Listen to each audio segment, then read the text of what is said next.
Hey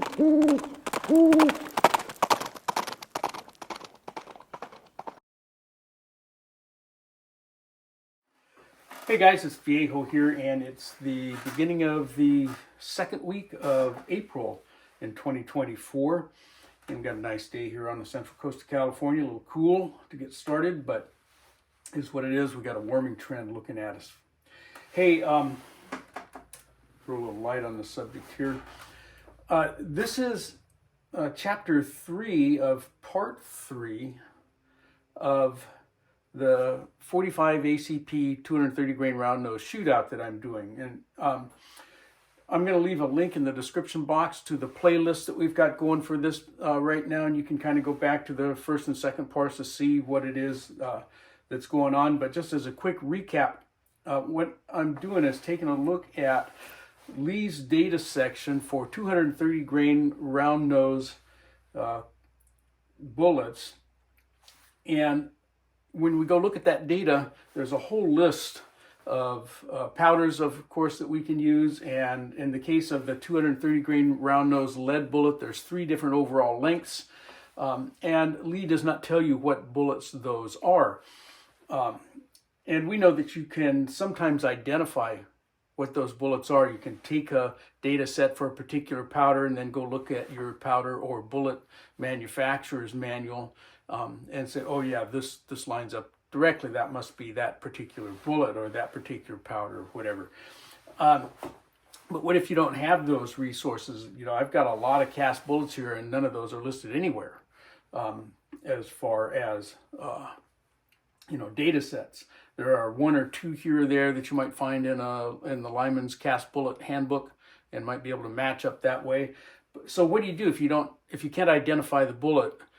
Do you just pick one of the overall lengths that Lee gives? And for the 230 grain cast bullet, they give 3 different overall lengths for loading. Which one do you use? Does it matter? Okay, does it matter if in your firearm? Does it matter for pressure? What are the differences going to be? So that's kind of what we're doing. I selected a charge weight of Winchester 231 powder that I felt was going to be safe and deliver an average velocity somewhere between 800 and 850 feet per second. I didn't want any more than that. So far, we're kind of there. But that was more based on experience than anything else, and it's a charge weight that's well below any of the ones given for 231 in the Lee book for a 230 grain round nose lead bullet. So we're shooting them all out of the same gun. We loaded them all with the same charge, as I said, all the same brass, same primers. Okay, everything is as consistent as I could get. Loaded them all on the same press with the same set of Lee dies.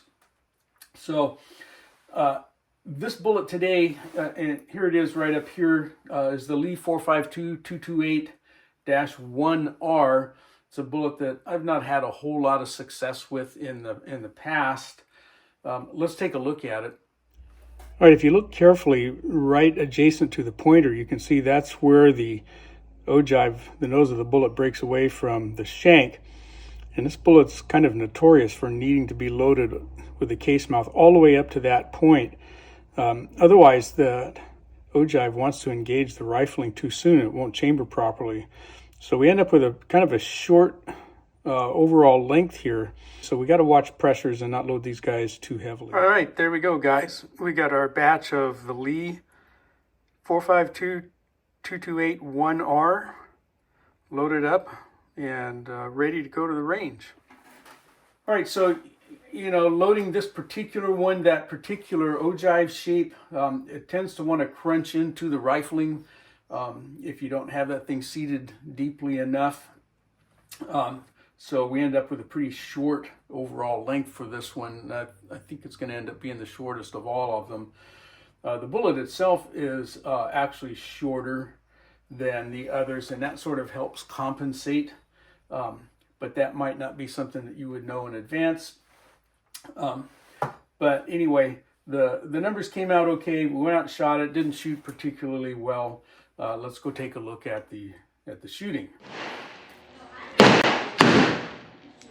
Lee 452-228-1R.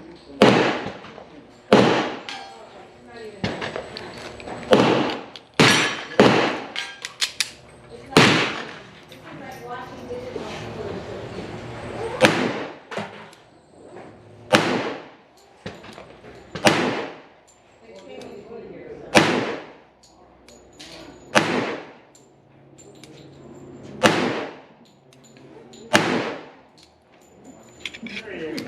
didn't know the people around? Yeah, I didn't know the people around.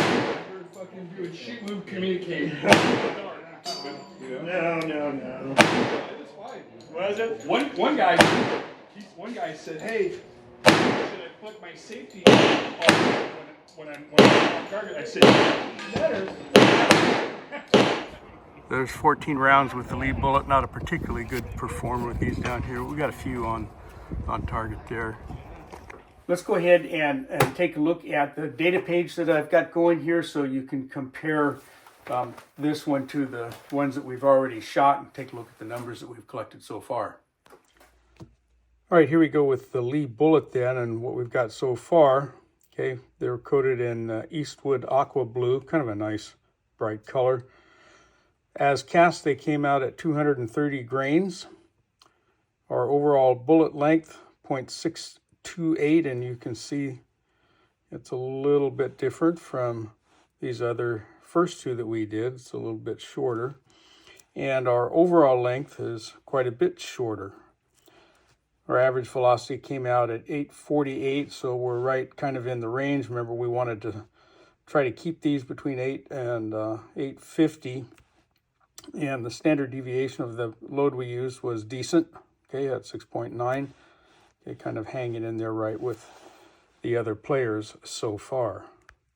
All right, there we go. We got them all shot. The standard deviation was good. Okay, we got right in there with our velocities, kind of right where we wanted to be. That 850 mark is, for me, is a kind of a good place to be with a 45 ACP load. But again, I didn't want to go over that. So that's kind of why I selected the charge that I did. Just kind of as kind of an aside, I did pick up another mold that I may add to this series. It's an old Kramer mold. They're 452-230 round nose mold. And I got some of those cast up, and I think I'm going to add that at the end, okay, of the cast section here. And as a reminder, we do have some jacketed and plated rounds to do with this series as well. It's not all cast bullets. Okay. All right. I think that's going to do it for this chapter. So from the Viejo bench, for now, that's all she wrote.